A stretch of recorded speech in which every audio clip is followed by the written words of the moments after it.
Hi, I'm Limo Milan, and we're going to look at recording audio in Ableton Live.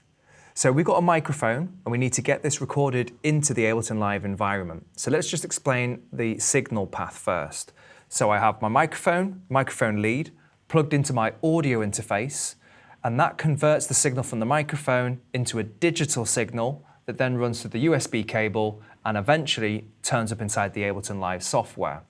If we go to session view for a minute, once we get the signal into Ableton Live, it then goes through any devices for processing or anything like that, and then it goes through to the master track so we hear it alongside whatever else might be running in our project.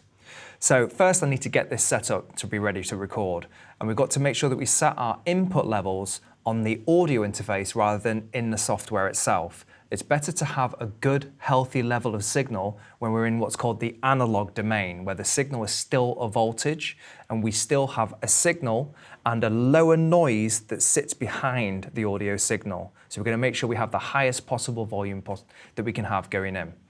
So as I talk into the microphone, I'm just going to use the levels on my audio interface to show me when I'm potentially getting into the red as my first kind of level of setting.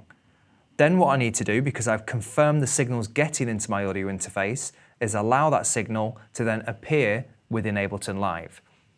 So if I go to Preferences,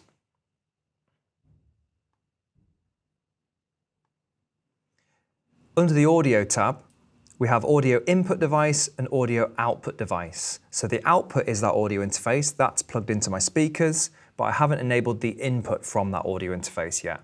So I'm going to pull down the menu and then select the Scala interface, which is the one that I'm using, from the options.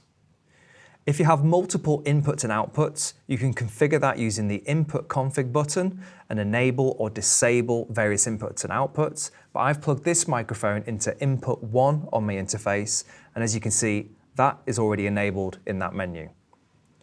So aside from that, if I close the Preferences window, the next thing I need to go to is the In and Out tab in the session view for the mixer. So using the Show Hide button, the I/O button, make sure that's revealed, and then go to Audio From. So where is this track receiving its audio from?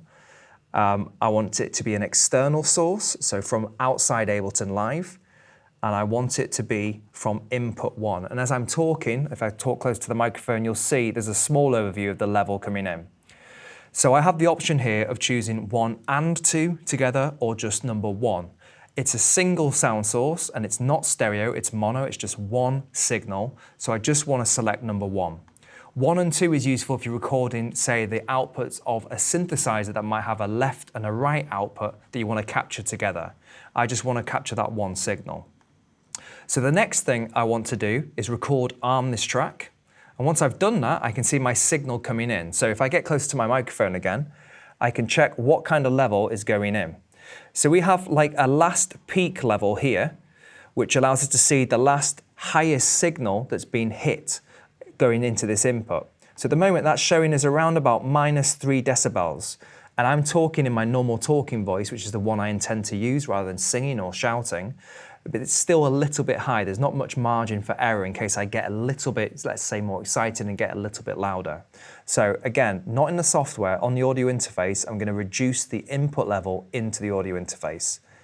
And I can click this to reset it and make sure that I'm coming in usually around -20 to -15, 12 decibels as a good safety level. So around about 15 there to 12, okay. So the next thing I want to do is decide whether I want to hear my microphone or not coming through into the mix. In this instance, I'm recording on my speakers, so I don't actually want to hear my microphone coming back through the speakers, especially if I have my speakers loud, because what will happen is the microphone will go to the interface, through the software, through to the speakers, and then the microphone picks up the speakers and you get what we call a feedback loop. So you've got to be really careful on that. If you're wanting to record something to the music you're already working with, it's best to turn your speakers off, plug in a set of headphones, and use a closer set of speakers to your ears to avoid feedback problems. So in terms of hearing what we're recording, we have two options. In the monitor section, we have monitor in, and if I turn that on, you'll start hearing me through the speakers. And if I set it to auto, You'll also hear me through the speakers because the track is ready to record. Monitor in will constantly play the input signal for that track, and auto will play the signal going into that track when you're ready to record, but once you've recorded it and you've finished, you no longer hear the input and you hear the recording itself. So depending on your needs, whether it's more of a live scenario when you want to just sing constantly through the software, you might choose monitor in. But if you know you want to record something and listen to it while you're recording, but then hear the results straight after, auto is a better setting. So as you can hear, as I'm talking, there's a slight bit of a delay from when I talk to what I'm hearing through the speakers. And this is called latency. So it's the time it takes to take the signal that went into the interface, for it to go down that USB cable, to then go through the software and then come through the speakers and be heard. There's a delay between the event happening and then us hearing the results of that event being played back. So in terms to set an optimum latency setting in Ableton Live, we need to go to Preferences again, and then go to Audio, and go to what's called our latency buffer size. And this is the amount of samples that are going to be used before the sound gets played back through the software, how long it will take to do this. Now, in terms of recording and hearing back our sounds, we want to have that as minimal as possible. And it's best to try and do this at the early stages of a project when your computer's not already doing a lot of stuff, because having a low latency puts more demand on your computer. So if I put too much demand on a computer that's already having a lot of stuff going on, it's less likely to deliver what I want. So if I go for a low setting, 128 samples is generally a good place to start. I should be able to hear a much more immediate version of my voice through the speakers now.